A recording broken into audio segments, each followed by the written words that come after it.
Well, good morning. Good morning. Good Thursday morning.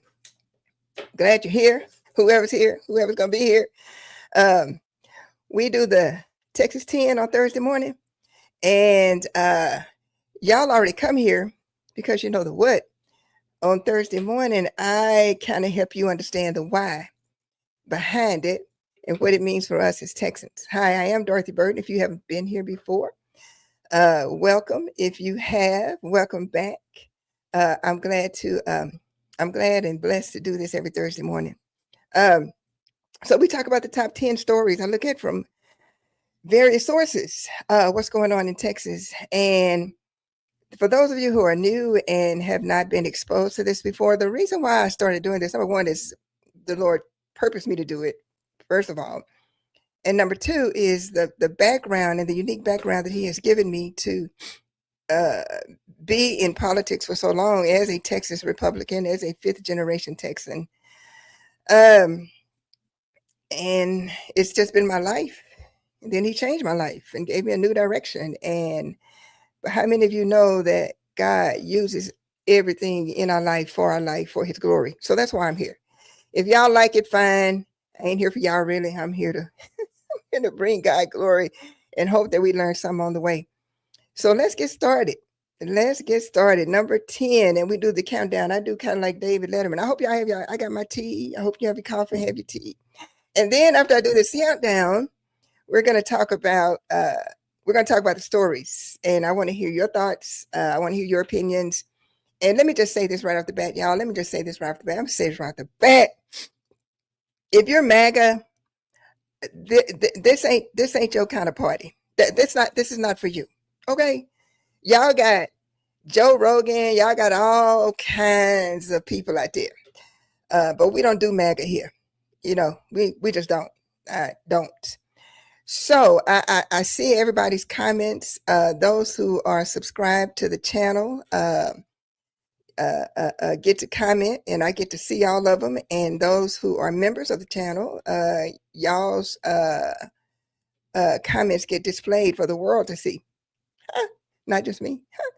So let's get started. Y'all, number 10. THC, Texas Hemp Industry has sued Texas because they went back on their word, the state of Texas, actually a law. So the 2018 Farm Bill gave THC farmers legal status to what kind of integrity does our state government have? So they're saying you can't destroy something that you already permitted because you had a come to Jesus moment. And these people have invested thousands and thousands and thousands of dollars. Sounds like it's off the wall, but it comes true. So my number 9 story comes out of Waco. Since the state is starving public schools of funding, public schools are doing things to try and not get taken over by the state, because see, that is their goal. And I'm going to show you which one should I do first. Number 9 is the takeover of the Waco public schools. They said, you know, we don't want the state to take over our schools. So they began a contract, a partnership with Third Future Schools. And if you haven't heard of Third Future Schools, I want you to Google it. Some of my school teachers out there may be familiar with Third Future Schools. And they began operating 2 struggling Waco elementary schools this week. And the reason why Waco did that, the reason why other school districts are doing that, so that they are trying to stave off a takeover by the state. And the state is taking over school districts. I think now it's 3. The state has taken over Austin, the state has taken over Fort Worth, and the state has taken over Houston. Y'all, if you haven't been keeping up with public schools and how this thing is going in our state, I wrote about 7 essays over the past. I mean, I've just been writing about public schools because this is so wrong what they're doing. And I have about 7 essays out there. I'll put the link in the chat. I mean, in the comments, so that you can take a read if you want to on Substack. But each of those articles tell you what is going on, why it's going on, what the government, what Abbott and the state government is doing. Y'all, our public schools are in such trouble, it's not even funny. So Waco said last week they were going to partner with Third Future Schools so that the state wouldn't take over their campuses.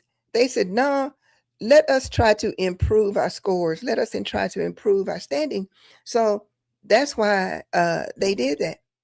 And this is becoming a commonality in public schools in Texas. And this is number 9, made number 9 on the list. But there are some you'll see as I go along that are higher and for different reasons. But Waco said, we don't want the state to take us over. So they did this contract.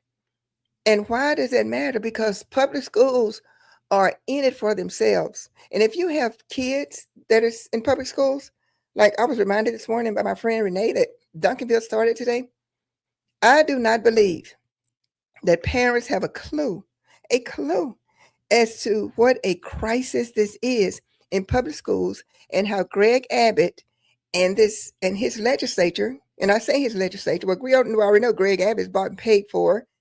Greg Abbott was the call he campaigned against, I think 4 or 5 of his own Republican seating legislators to get this voucher thing passed. That's how badly this governor, who is a product of public schools, whose mother was a public school teacher here in Duncanville, Texas, when Gregory Wayne Abbott went to Duncanville High School, and his daddy had a heart attack when Gregory Wayne Abbott was 16 years old.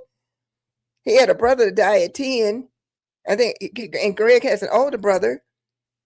But his mother was left with children to raise on a public school teacher salary. Who do you think rallied around Gregory Wayne Abbott and his mother? The school system, the community, the teachers, the community, the public school community. That's why Greg Abbott is so, don't get me going. He forgot where he came from. While I'm thinking about it, I just did a Substack article on that too. Essay this week. It's actually an expose, so you're going to have to take time to read it, but it gives you a clue. It explains to you Greg Abbott. And it's for my paid subscribers, but I made it available for my regular subscribers and people who just want to read it. Because I don't believe you come here on Thursday because you don't have nothing else to do. I mean, there's a lot of people out there that don't have nothing else to do. But we come here to have these discussions and to have these conversations because most of the people don't know what this government is. You know, it's all the hoopla, keep Texas red and red wave and all that kind of stuff. The poets white people. And I'm going to tell you what I know. I'm a 5th generation Texan. Grew up in East Texas. Was a Republican from 1978 to 2018. I'm telling you what I know.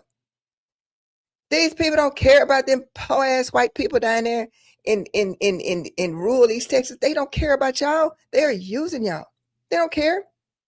They don't care. That's why when y'all come here, try to come here with all that craziness, you ain't fixed to come here with that. Y'all go with y'all 2 teeth snacker, 2 cousins. Y'all go over there. This is not for you. This is for people who really want to know what's going on in this state. And this state is rotten to the core. I'm telling you. So with this Third Future Schools and these contracts that these public schools are having to sign to help them raise the grade level of their contract with Third Future Schools to help them in partnership to get their grades up so the state won't take it over. That's what they do. That's the destabilization phase. And when it gets to the destabilization phase, school districts know that the next phase is the takeover stage. And that's what's happening in Houston. That's what's happening in Austin. That's what's happening in Fort Worth. That's what Waco is trying to not let them happen to them. That's why they are signing. That's why they have signed this contract with this private charter network to try and stave off the state taking over their schools. Once the state starves schools of funding, the school districts become destabilized. Once school districts become destabilized, that is when the state moves in to take school districts over. That's stage number 3. Once a school district gets to stage number 3, they send in their person, like they sent in Mike Miles down there in Houston back in June. I think Houston closed like, I don't know how many schools, what it, 15 schools, some a crazy number of schools that the Houston School District had to close.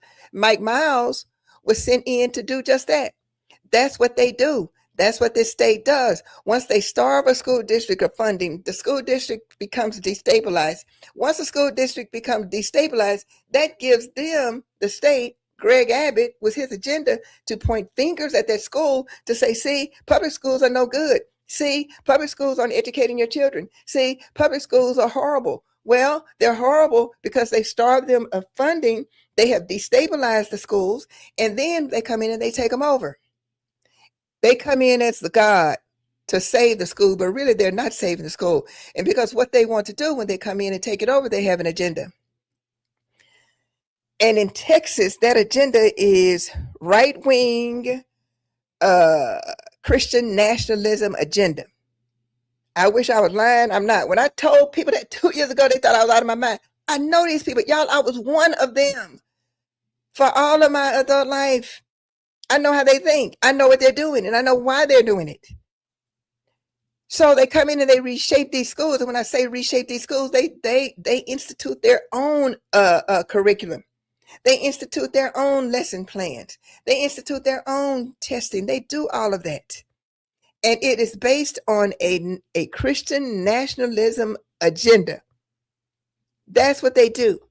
And then the fifth and last thing is to replace that school. If you've been following me on Substack, and as I said, I am going to put in the comments links to my Substack articles. And when they do those 5 stages, and then that school is no more, because what they want that school to be, what they want it to be is gone. The ultimate goal is to replace. Excuse me. Replace. And I also did an article, y'all, on what happens to these schools that are abandoned. Because these schools are sitting on prime real estate in a lot of these cities, in a lot of these communities.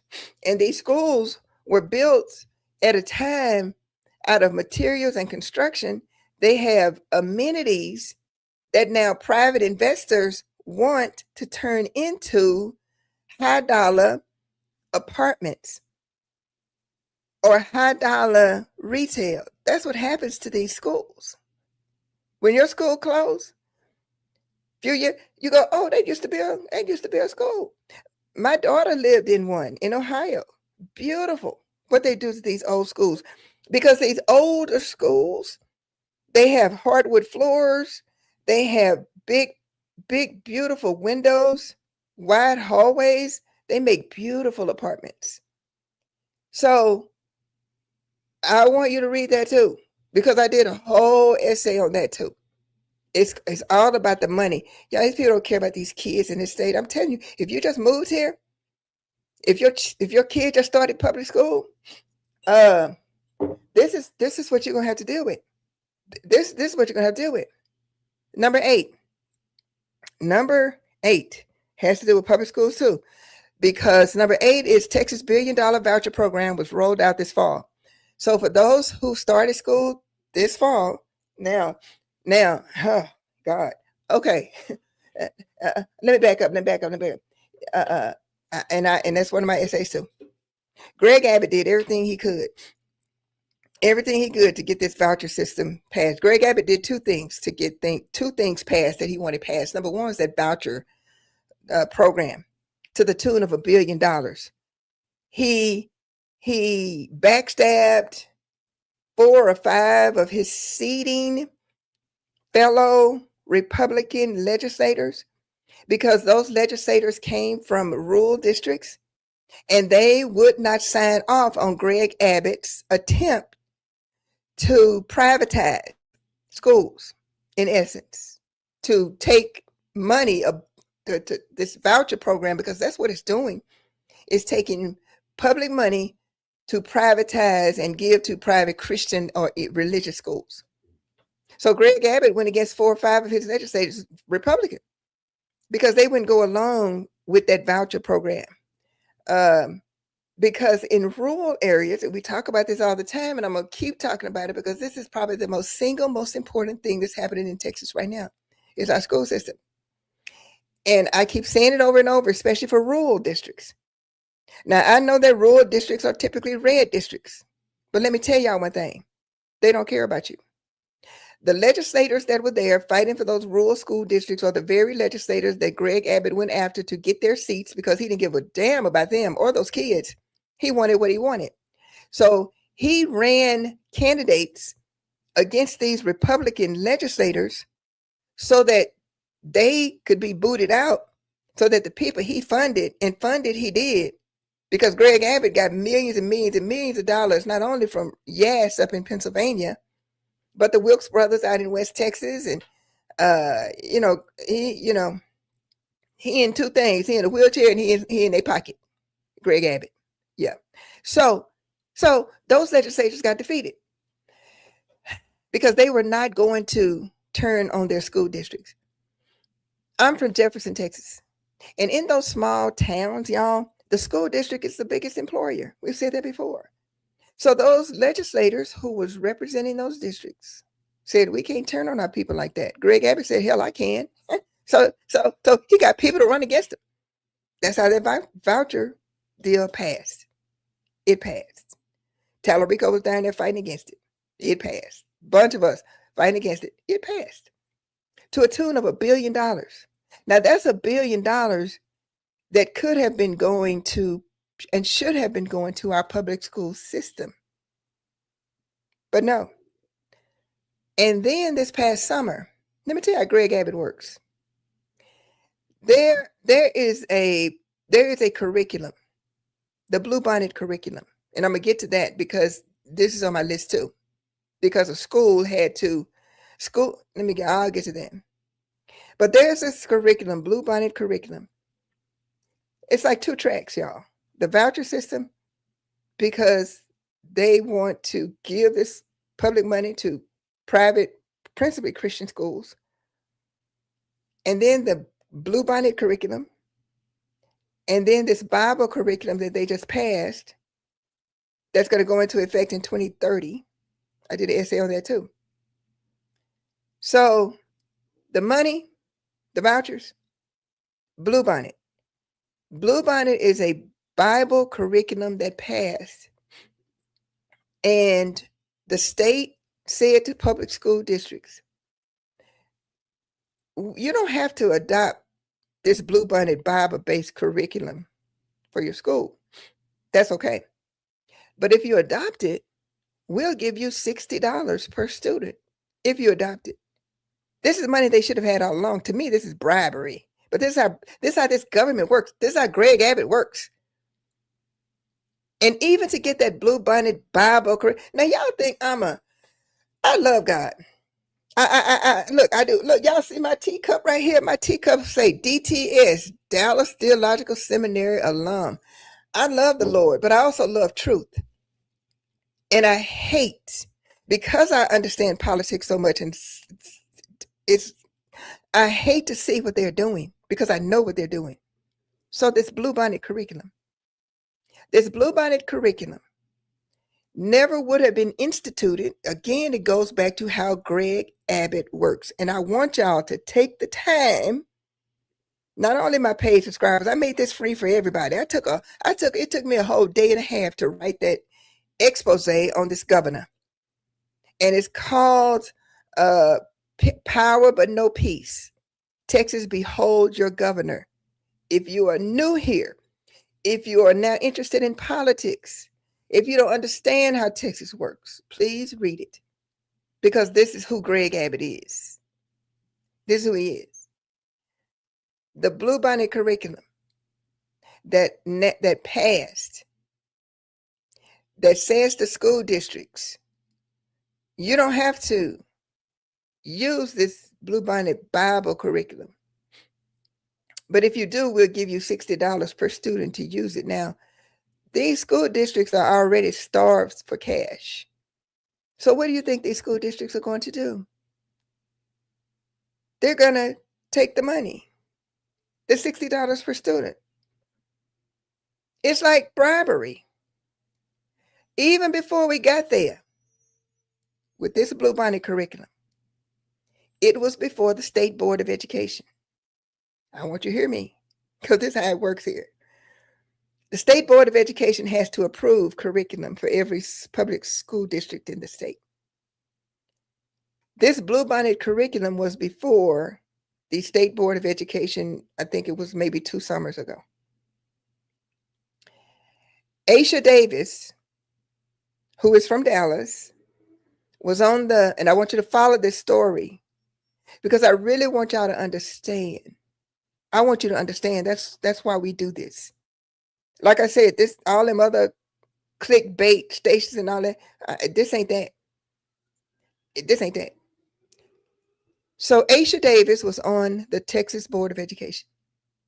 She ran for state legislature and she won. Her seat was vacant. A city council person, I think in DeSoto, ran for that seat and she won. She won. Let me tell you what Greg Abbott did. Now, the woman that won the seat was replacing Aisha Davis. Aisha was a Democrat. And the woman who won is a Democrat, I believe. She's from here, DeSoto, close to here. Let me tell you what Greg Abbott did. Y'all know that between the time that you run a race and the time that you're actually seated, there's a period of time before you raise your hand and take the oath. I did it 4 times. Just like now with these primaries and all of this, they're not going to take office until next January, even though they may have won their race already.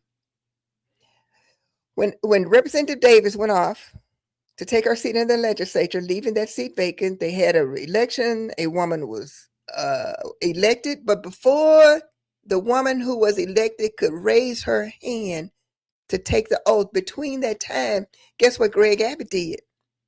Greg Abbott appointed, he used his governor's authority to appoint a woman who he knew would be the vote to approve the Bluebonnet curriculum. Yeah, that's what Greg Abbott did. The woman who was elected, before she could take the oath, Greg Abbott used his governor's authority to appoint his person to the board. They took the vote. Bluebonnet passed this Christian curriculum, and it was filled. And I told him back then, and I proved to be right. Not that I'm so smart, but I just know this stuff. Okay, it's filled with all kinds of error, all kinds of biblical, theological error, but nonetheless, it passed. So these school districts that's starving for money, this Bluebonnet curriculum. Keep in mind, like I said, it's 2 of them. It's the Bluebonnet curriculum, and then it's the curriculum that David Barton, that debunked historian, helped write. That's going to go into effect in 2030. That teachers have to teach, whether they want to teach it or not, whether they're Christian or not, whether they're atheists or not, whether they're Jewish or not. It don't matter. They have to teach this curriculum. So that's how we got there with Bluebonnet and with these schools. Schools are desperate for money, and the government knows it, because this government is the cause of it. There is billions of dollars available for our public schools. But these right-wing, white Christian nationalist, crazy Greg Abbott and all those people, they have a different idea of what public schools should be. So, number 8, this fall, is the voucher program, where they set aside $1 billion that should have gone to public school systems throughout Texas. They set aside this $1 billion voucher program.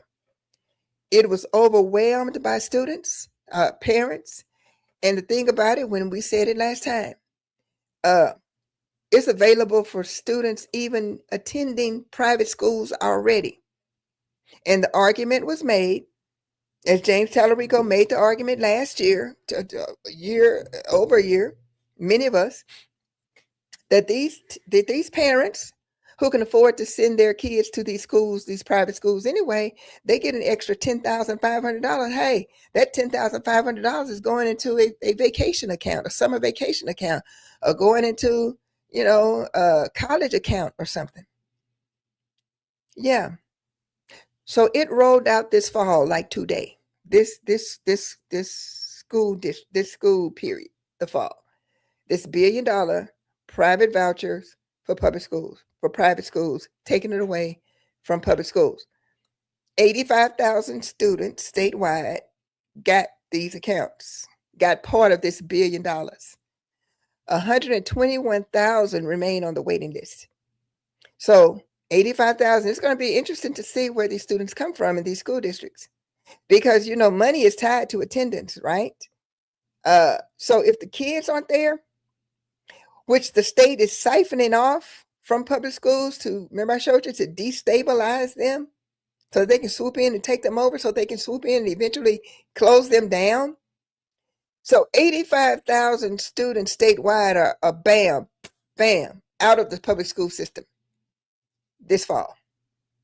121,000 students are on the waiting list. So I don't have where those 85,000 students are, but these schools are going to see when they open schools and it's 85,000 kids not there. The rapture didn't come and take these kids. The state came. The state came and took these kids. Yeah. With our $1 billion. Yeah. $10,500 per student for private school. If a student have a disability, $30,000. Even homeschoolers get our money. Yeah, they get $2,000 for homeschooling expense. I ain't done in homeschool. I admire them, but they shouldn't get my money. They shouldn't get my public money. If they want to homeschool their kids, if they want to send their kids to private school, you pay for it. But the Constitution of Texas said we will provide public schools for our children. And I can say that too, because we sent our daughter to private school. She went to a private Christian school. But I didn't mind paying my fair share for public school kids. See, that's the deal. It is a choice to send your kid to private Christian school. If that's what you want to do, do it. But do it on your dime, as we did. And still not complain about our tax dollars being used to educate children who could not afford it, whose parents couldn't afford it. Because that's what we do as citizens, right? That's what we're supposed to do. So y'all, next week, well, as school goes along this fall, we'll see where those 85,000 kids came from, what school district, because y'all gonna miss it. And then the thing is this, y'all, they go on numbers, right? Funding goes on numbers, right? So that's another thing. Oh, well, y'all don't have as many kids in school as you did, so you don't qualify for the funding. Well, we don't have them because y'all took them. Y'all gave them money to go to private school. And let me say this while I'm on number 8 on this $1 billion rollout. I can't let this pass by. I think it's coming up on the list too. Greg Abbott appointed Don Huffines, who is the Republican candidate for comptroller. He appointed Don Huffines as comptroller. He took his oath this past Saturday. I've already done a whole thing on that, so I won't go on and on about that.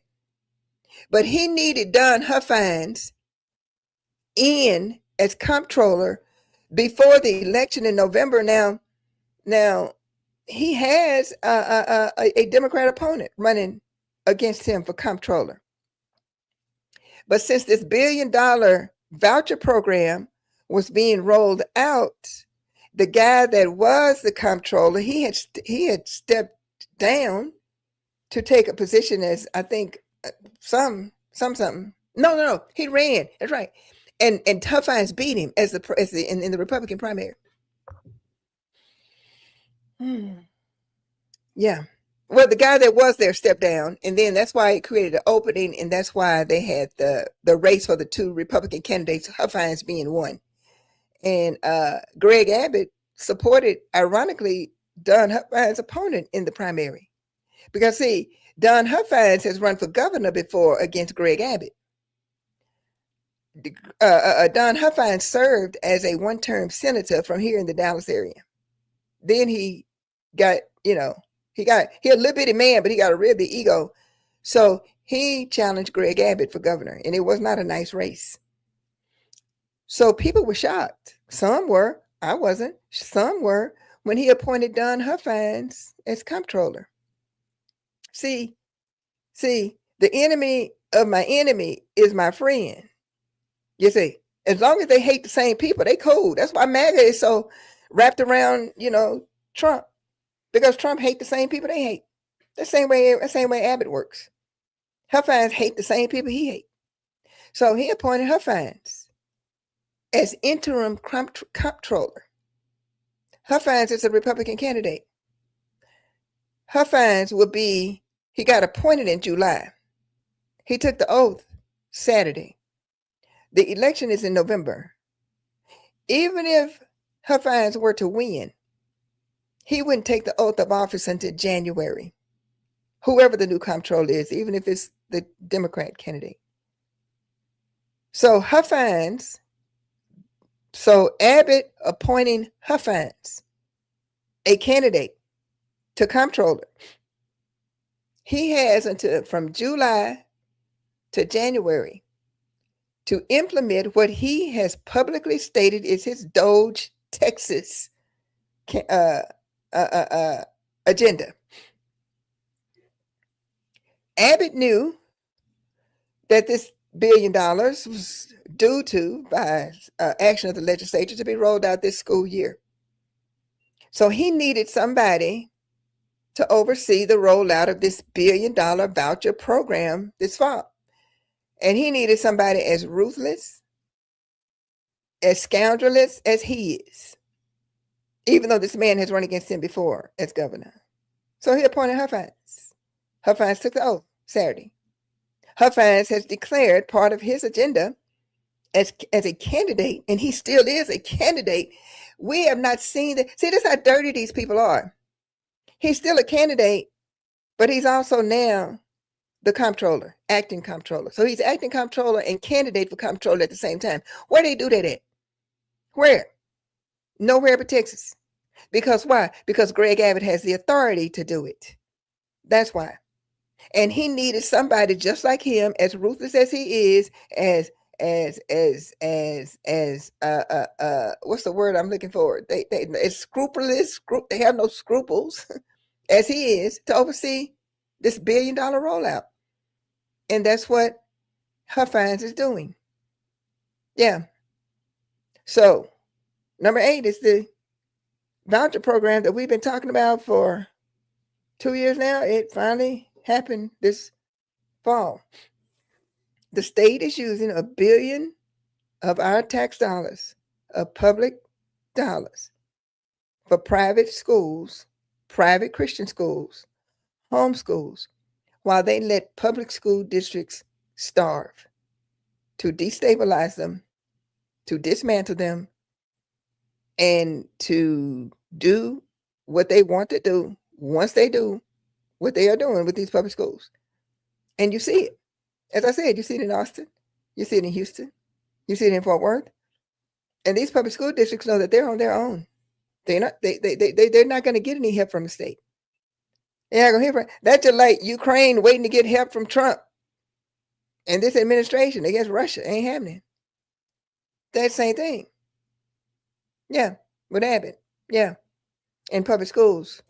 So they have taken away $1 billion from our money, public schools, to give to these private schools in these vouchers. 85,000 kids who were in public school last year won't be in public school in those public schools this year. And we'll just wait to see how that falls out. Number 7, again, is public schools. Struggling public schools to taking this Bluebonnet money. San Antonio ISD is the latest one to do it. So the number 7 story is still connected to public schools, but it's connected to this particular public school district, and that's in San Antonio.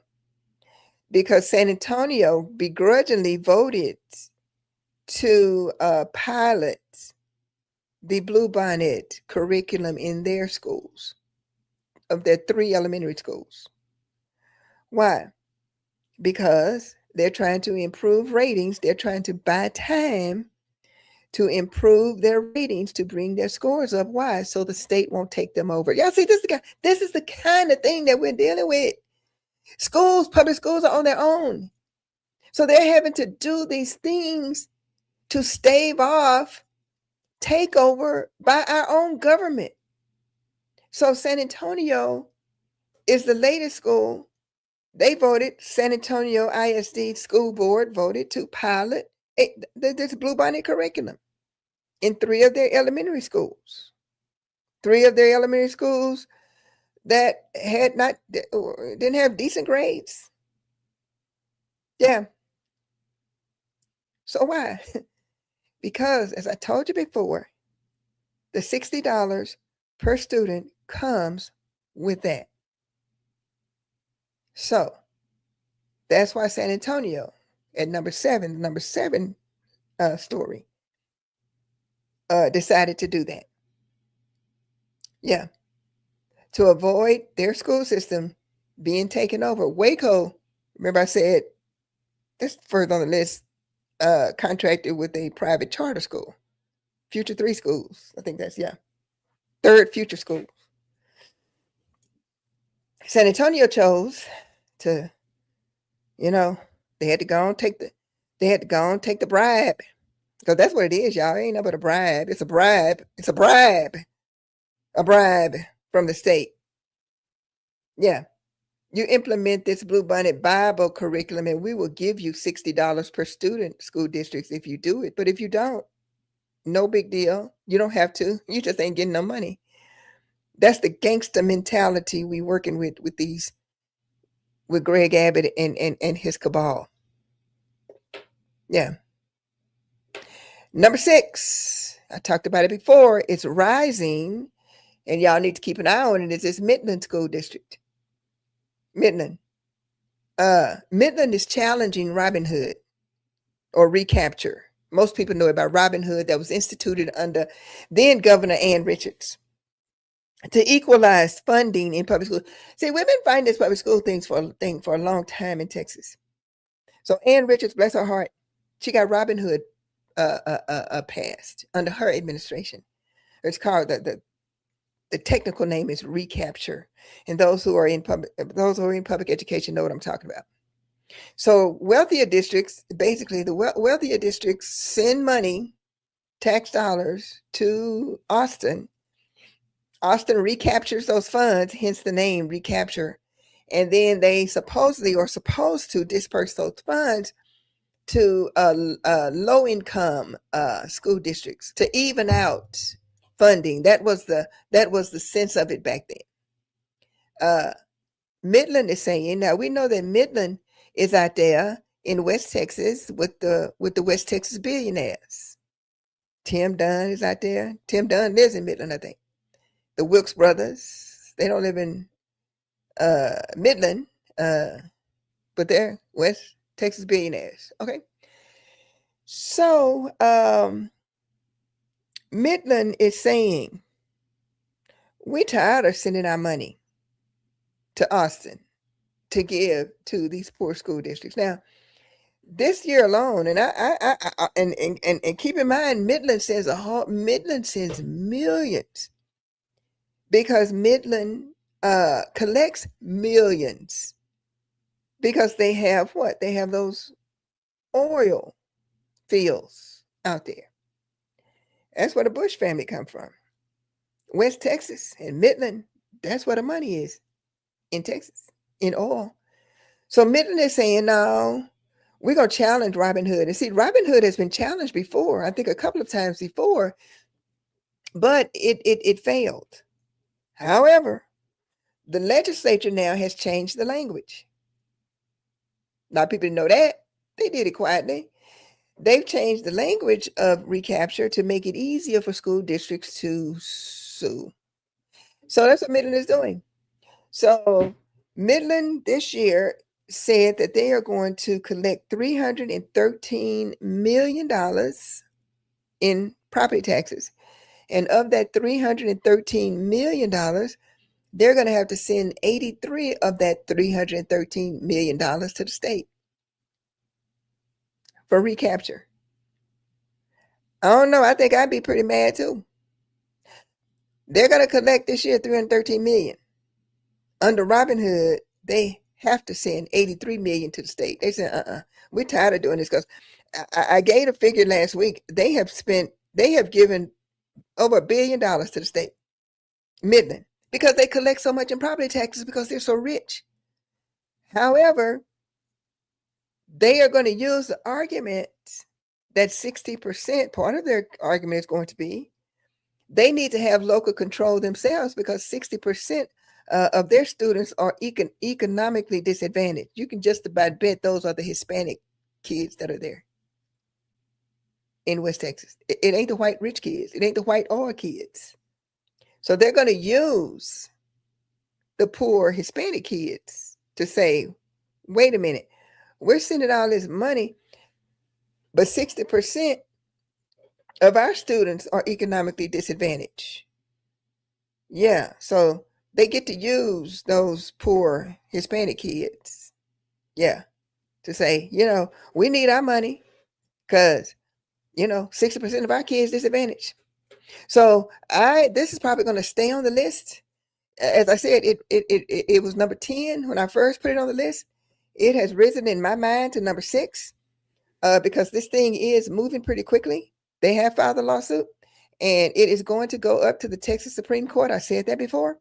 The Texas Supreme Court is very, very conservative. And I believe, given the change in the language by the legislature, and given the fact that the Texas Supreme Court is very, very, very red and conservative, I said it. I think Midland is going to prevail. I think Robin Hood is going to be challenged. And I think Robin Hood, I think they're going to win. Y'all hold me. I ain't been wrong yet. Okay, I ain't been wrong on this crazy stuff. I believe that they're going to win. I think that Midland is going to prevail. And that's the sleeper story because ain't nobody talking about it. But I'm telling you, if Midland prevails, y'all, if Midland prevails and it is successful in getting Robin Hood repealed, that is going to send reverberations across the state of Texas because other school districts are going to prevail too until it goes up to the Supreme Court. I'm talking about the U.S. Supreme Court if it gets that far. But once the Texas Supreme Court, I'm just saying, school districts need to be watching what's happening in Midland pretty closely. Because if Midland prevails in getting Robin Hood repealed, that means property-rich school districts ain't going to have to send a dime more to the state under Robin Hood. Number 5, my boy, Opie. Opie. Now, y'all know the difference between us and them. I'm talking about people who stand on character and people who stand on integrity. It goes both ways. It goes both ways. The number 5 story on the list that made my list, and I could not put it on the list. It's midway through the list. And it's going to climb, I'm sure. Come on, Opie. Number 5, Opie's voter registration. A lot of you haven't heard about this. Opie bought a house. He bought a house not very far from his parents' house. However, records show that Talarico continued to use his parents' address as his voter registration address. Now, he stayed in the same house district. That wasn't a problem. But some of the homes were in different jurisdictions. But this was when he was in the house. And so I don't know if you heard the story or not, but they're going to make a really big deal of it. That's why it rose so high on my list this week, number 5. And y'all remember I said, I support Talarico because I cannot support Ken Paxton. I ain't never been a Democrat, ever.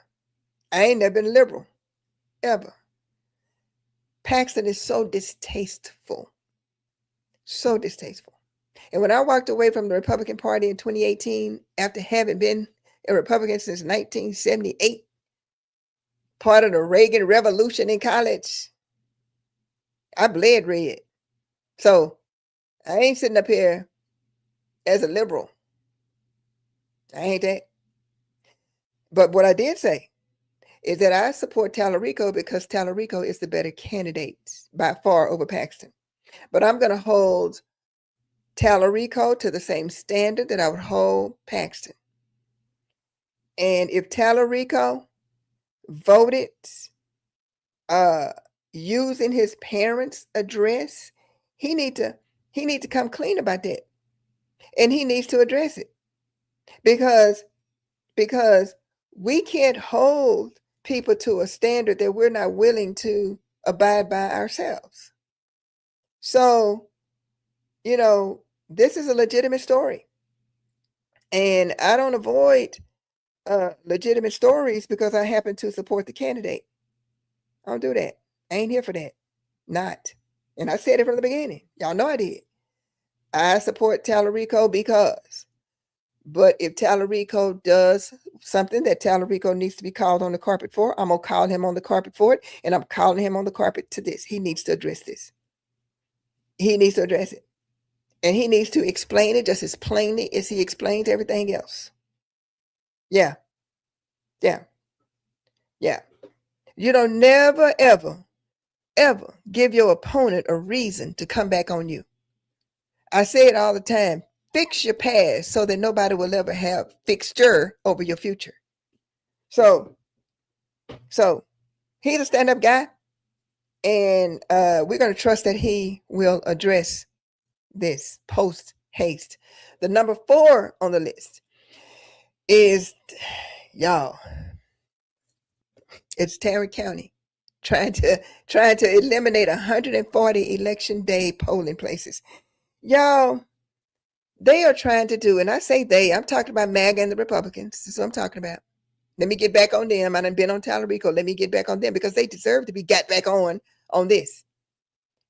Over in Fort Worth in Tarrant County, they brought it up to eliminate 140 election day polling places. Now, y'all saw Lon Berman get taken out of there.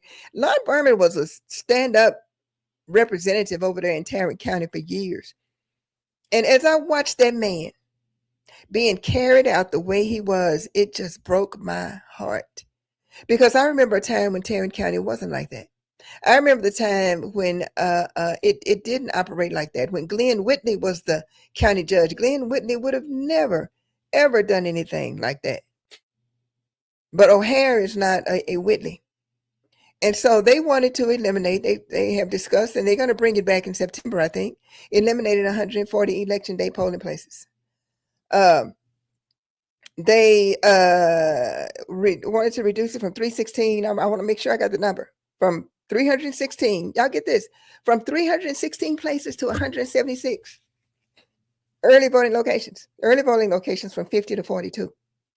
So with the November elections, the midterms, Tarrant County wanted to reduce their election day polling places by 140 places, 140 polling places, to go from 316 to 176 on election day. Yeah, yeah. And then early voting, they wanted to go from 50 to 42. They wanted to eliminate 8 polling places to go from 50 to 42. Well, they had a time over in Fort Worth.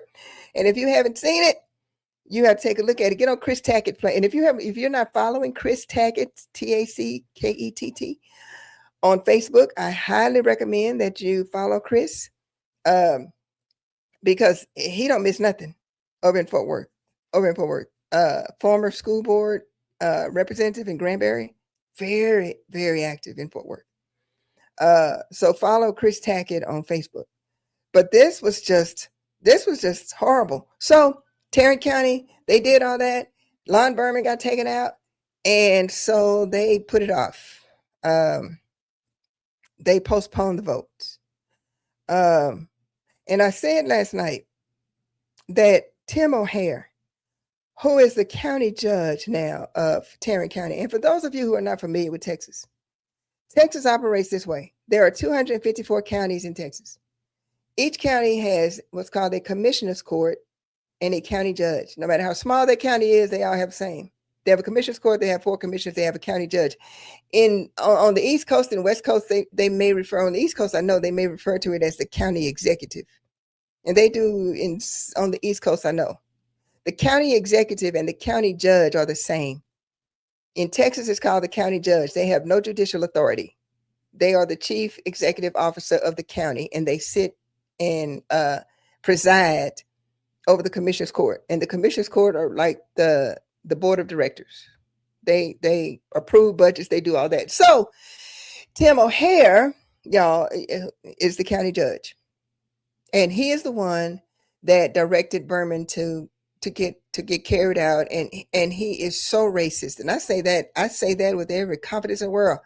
He is so racist, this Tim O'Hare, the county judge, that succeeded Glen Whitley, who's just a wonderful, wonderful man. Tim O'Hare is a racist. Period. Full stop. Point blank. Tim O'Hare is a racist.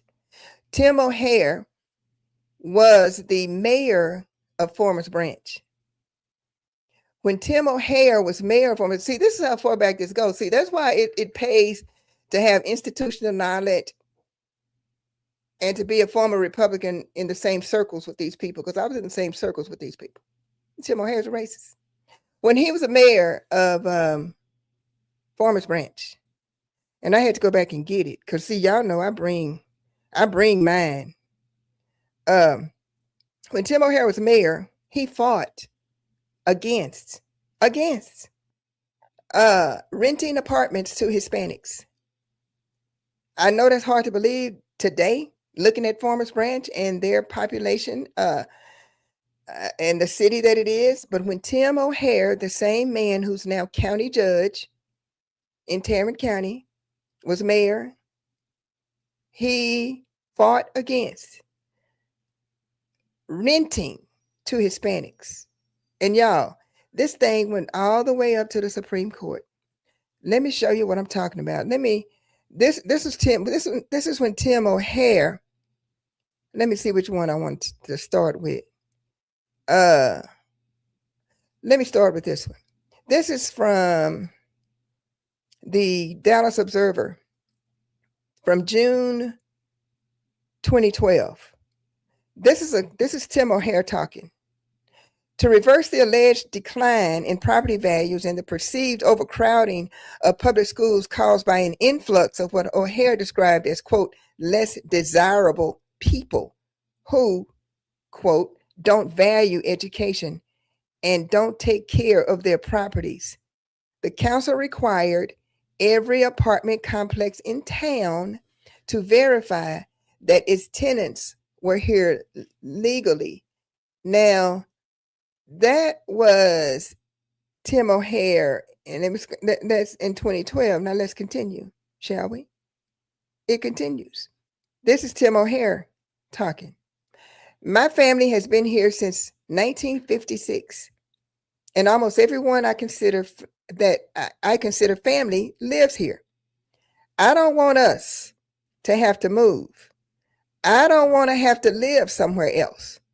But I'm not going to live in Oak Cliff, throwing shade at Oak Cliff, y'all, which is what we are becoming and going to become if we don't make some serious changes and spend some money. I personally believe, this is Tim O'Hare, county judge, now Tim O'Hare, but this is when he was mayor. I personally believe that the type of families and development we want in our city would be encouraged if we took steps to drive out illegals. Farmers Branch Mayor Tim O'Hare. Let's continue, shall we? Continue. How did this story end? Under then mayor, keep in mind this was 2012. Under then mayor Tim O'Hare, Farmers Branch spent 5 years and over $6 million in legal fees fighting this controversial anti-immigration rental ordinances, with estimates for total costs, including plaintiff fees, reaching $7 to $9 million before the U.S. Supreme Court declined to hear the final appeal in 2014, effectively ending the lengthy taxpayer-funded legal battle. Tim O'Hare, this same man who had Lon Berman taken out when he was mayor. See, I tell you, I'll make stuff up. I got a long memory and I've been around a long time. That man, as mayor, this is who he is, y'all, in Tarrant County. So don't be surprised at anything this man does. He's a racist. Long before Trump got in office, when now there's immigration and ICE, Tim O'Hare was ICE in Farmers Branch.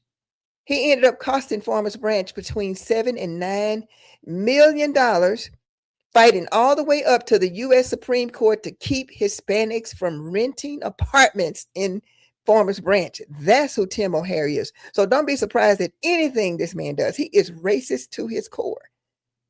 Talking about how much he loved Jesus. Okay, Tim O'Hare, whatever. Okay, so that's number 4 on the list. Tarrant County trying to eliminate these polling places. So I wasn't surprised when I saw that. I was not surprised, but I was really disappointed when I saw how they treated former Representative Berman. You just don't do that. That man served well, Tarrant County. So, but that's who this man is. That's why he acts the way that he does, this Tim O'Hare, because he's a racist. And he's mean. He's mean. He's very mean. And they got them big old 10 commandments he put on Tarrant County courthouse yard. Y'all go over there. Yeah. The same man. Jesus said, welcome the immigrant. He spent $7 to $9 million fighting against letting immigrants even rent apartments when he was mayor. Yeah, in Farmers Branch. So that was number 4, Tarrant County trying to eliminate them voting places. Number 3. Oh God, this is a good one.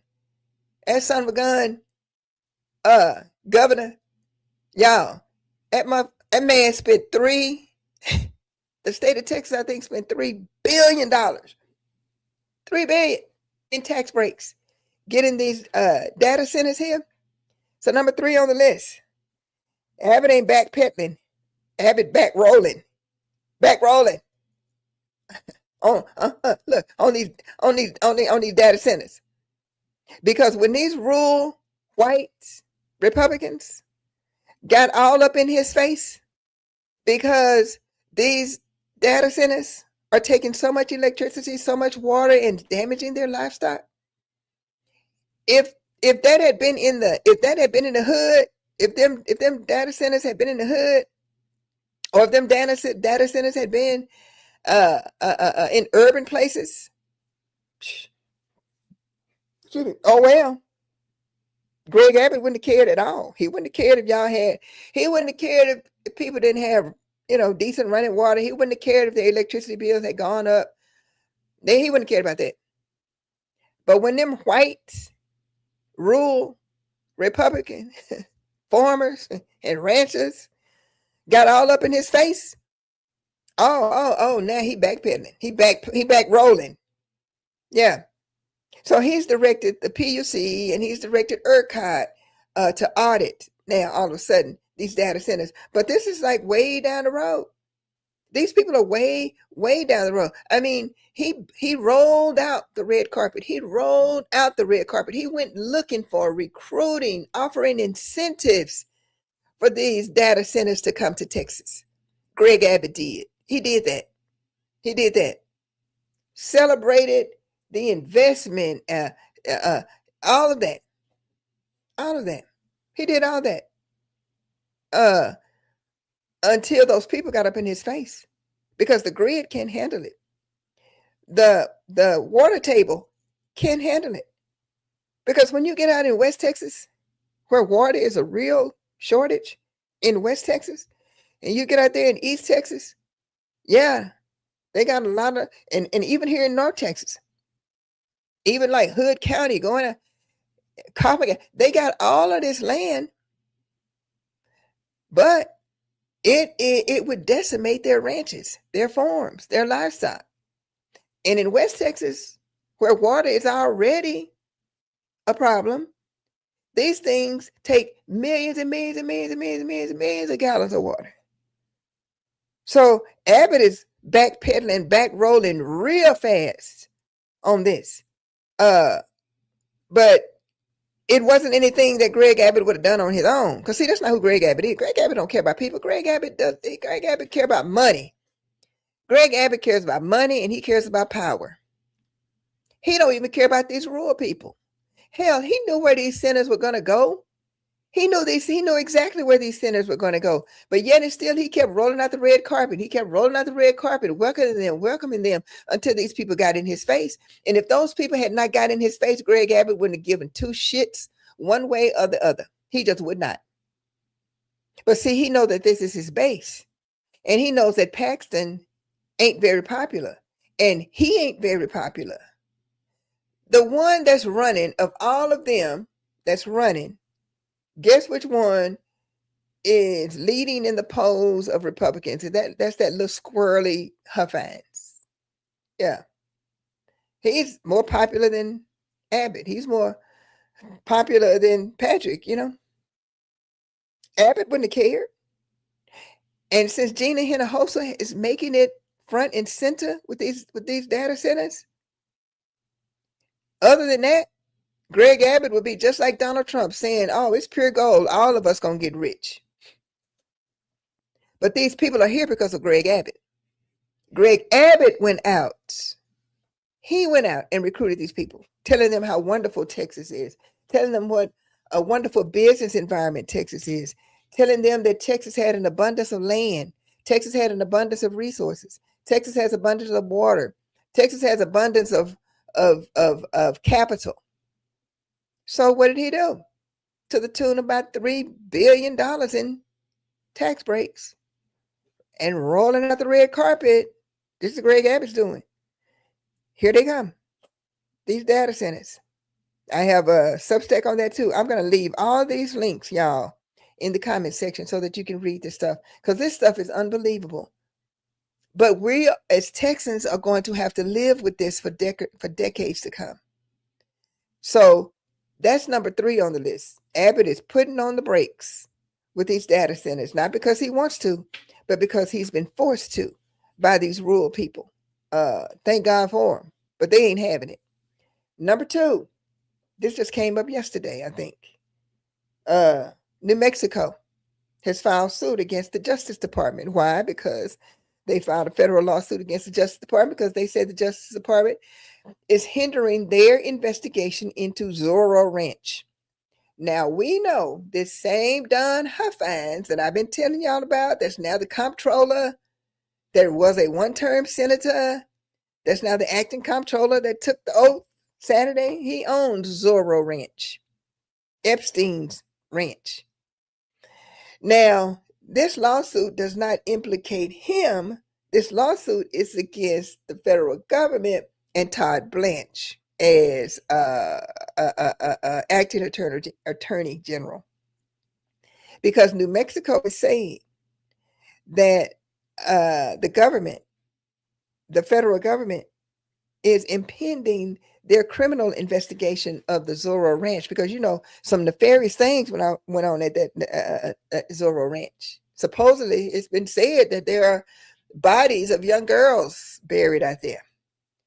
Well, Huffines bought that ranch, and as I said, he's not implicated in this, but he is the owner of the ranch now. He bought it, and he's going to turn it into a Christian retreat. Whoo! Y'all, these people are anything but Christian. Anything but. But he says that's why he bought Zorro Ranch. He's going to turn it into a Christian retreat. Who want to retreat? What God-fearing, Jesus-loving Christian, bona fide one would want to go retreat at Zorro Ranch? Who? What kind of Christian do that? Yeah. But that's what the acting comptroller is going to do with the Zorro Ranch that he now owns. And New Mexico, yesterday, I think it was yesterday, filed a federal lawsuit against the United States government and acting attorney general Blanche. Huffines bought the ranch in 2023. So he's the owner of the ranch, but the searching of the ranch, that was even before that. So New Mexico has been at this for a while, trying to get access to Zorro Ranch. And the federal government, who appears to be, pedophile protectors, they ain't cooperating. So New Mexico has filed suit. And that's why it got number 2 on the list, because this bears watching, because it's all part of this whole Epstein a network that's reaching around the world. Well, it has tentacles in Texas too. Well, New Mexico. It has tentacles to Texas because our new acting comptroller owns Zorro Ranch. So they haven't been accused of obstructing justice, neither Huffines or his family. And as I said, this lawsuit is filed against Todd Blanche, the Justice Department, and the United States government. Huffines just happens to be the owner now of Zorro Ranch. And number 1, this was last night, got on the list. I had to slap it on. Judge Glen Whitley endorsed Talarico. Now, this is major because Glen Whitley, as I mentioned before, he's the county judge prior to a racist Tim O'Hare. And by Glen Whitley, because Glen Whitley is a decent man. I mean, when he was county judge, well respected all over the state, all over the country, really. Diehard Republican. But he's also a man of principle. And he's a man of morals. And he's a man that loves really truth, justice, and righteousness. He lived that. He governed that way when he was county judge. And he said it's no way that he was going to endorse Ken Paxton. But he had not endorsed Talarico either. Talarico did this rally in Arlington last night. It was over 1,000 people, I understand. I think it was like 1,300 people that went to this rally in Arlington. And that's where Talarico, for the first time laid out his affordability plan, his plan for universal child care, the reversal of these tax policies that are so draconian on people. So he laid out his plan there at the rally yesterday in Arlington. And that's where in Tarrant County, and that's where former Tarrant County Judge Glen Whitley made public his announcement of endorsement for Talarico. Now, this is huge. This is huge. Whitley isn't a Democrat. Never been a Democrat. Was a Republican elected official for years. But he represents the more established establishment Republican Party. If you're familiar at all with Arlington or Tarrant County, you remember Tom Vandergriff. Tom Vandergriff, Glen Whitley, they were more of the business, conservative kind of people. And so Glen Whitley is that kind of person, just a stand-up guy. And his endorsement goes a long way. So Paxton's biggest danger, y'all, it may not be Democrats. It's going to take away from this because it's the number one story this week. Paxton's problem, his greatest danger may not be Democrats. It may be Republicans who don't recognize the party with him at the head anymore. So they are either going to make these and look for more. That's why I said this is my number one story. Look for more of these kinds of endorsements. Let me share this with you real quick before I get out of here. This is indicative. When I talk about what Glen Whitley just did, and so many Republicans are so not feeling Paxton. Take a look at this. Take a look at this. All three women who have been Republicans for most of your voting lives, who's voting for James Talarico? Also gave him my money. Yeah, I like him. Yeah, he was a middle school teacher in public school in Texas, and they started cutting all his funding. And he said, well, if I can't change my school, then I'm going to need to change my state. And that's so becoming of a leader. I want a middle school teacher who's like, hey, this is broken. Somebody needs to fix it. Why not me? And I never send money to state people, but this year I did. I'm like, not only am I going to vote for you, I'm going to give you some money. I think Republicans are having a lot of moments like that where we're saying, this is not what I signed up for. Like, give me somebody who's not extremist. I don't care what party they are. I'm going to vote for whoever is the most common sense and who I think would be the most likely to protect my kids. You're never going to vote for a candidate that thinks exactly like you unless you run. You need to get on the bus that's driving closest to where you want to end up. Talarico, I find him to be pretty moderate. And I think that is telling of what's happening in the state of Texas. The Republicans should be worried. And you are all three women who have been Republicans for most.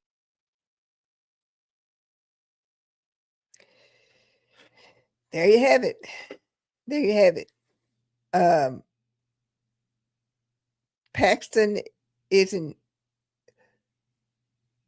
Every poll now shows Talarico leading. Sean Hannity on Fox tried to say, even Fox News poll has Talarico about 3 points. This is a race, and Texas, given what's going on in this state with its governor, with public schools, with Paxton now effectively the head of the party. I did a Substack article on that too, essay on that too, and I'm going to put it in the comment section. So why is that important? It's important because Republicans, true enough, had been running things for 30 some years. But y'all, that's the Republican Party of Rick Perry. That's the Republican Party of George W. Bush. That's the Republican Party that established and was the base, the bedrock of the Republican Party. That's not the same Republican Party. When John Cornyn lost the primary, I said it then, that was an end of an era. He was the last of the Mohicans. John Cornyn was. And John Cornyn represented a Republican Party, the Republican Party that established their stronghold in Texas.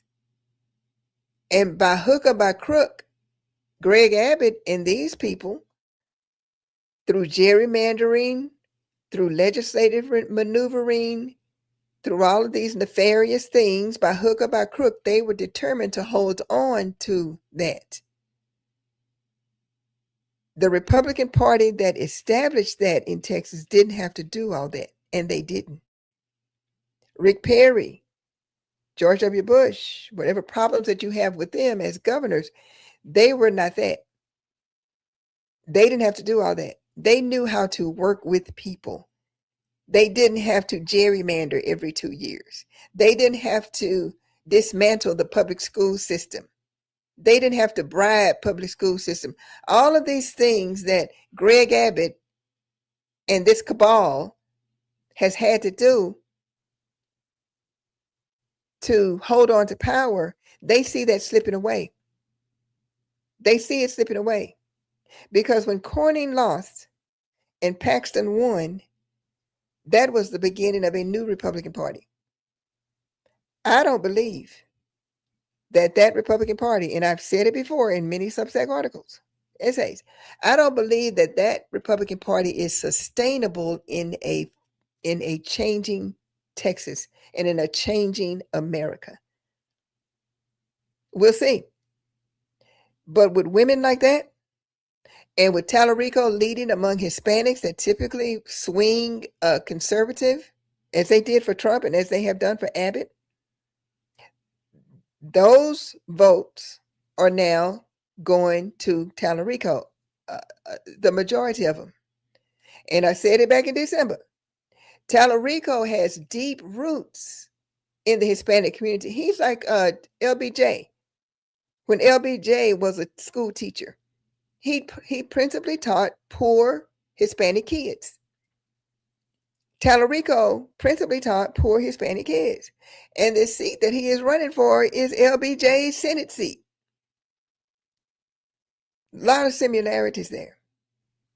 So when you get a Judge Whitley, and when you get white Republican women coming out for Talarico, and when you get what had been conservative Hispanic voters swinging to Talarico, and when you get independent voters swinging to Talarico, and when look, and when you get suburban people, the Republicans have a problem, and they have a problem. Not only do they have a problem, but they have a problem candidate, and that's why the endorsement from Glen Whitley, Judge Whitley, is the #1 story in Texas this week. I guarantee you the national people are going to pick up on it because this is major. This is major.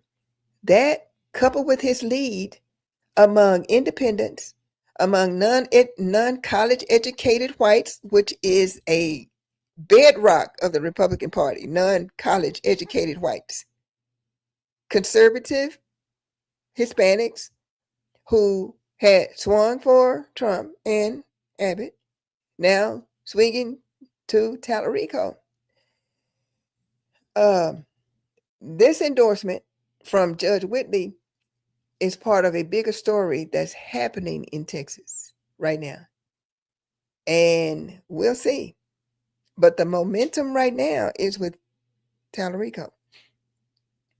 No Democrat, and I've said it before, Republicans love to compare him to Beto O'Rourke. He is not a Beto O'Rourke any kind of way. This boy, Opie, I said it 2 years ago. I said it, I keep saying he is a once in a generation kind of candidate. He is a Barack Obama kind of candidate. And he is pulling those numbers. Let's just hope, as I said before, my story number 5, that he gets this thing corrected with his voting, where he voted at, using his mama and daddy's. Come on, boy, come on, Opie, using his mom and daddy's address. All right, That's it, y'all. That's all I got. And that is the story in Texas. That's the Texas 10 this week. And I will be posting for my paid subscribers on Substack my thoughts on this Texas 10 and a summary of it for my Substack people. If you haven't subscribed to my Substack, I invite you to subscribe to my Substack. It's where I do my best work. I keep saying I'm a better writer than I am a speaker. And this is just part of my Substack work. So anyway, thank y'all for listening. Thank y'all for being here. I try to keep this thing to an hour, but today, with the public schools starting and the voucher starting and Talarico and all that, yeah, it turned out to be quite a bit of information. I hope I made it clear. I hope I made it plain. I hope that you leave here knowing not just the what, but the why. Love y'all. And if the Lord say the same, I will see you next week. Take care.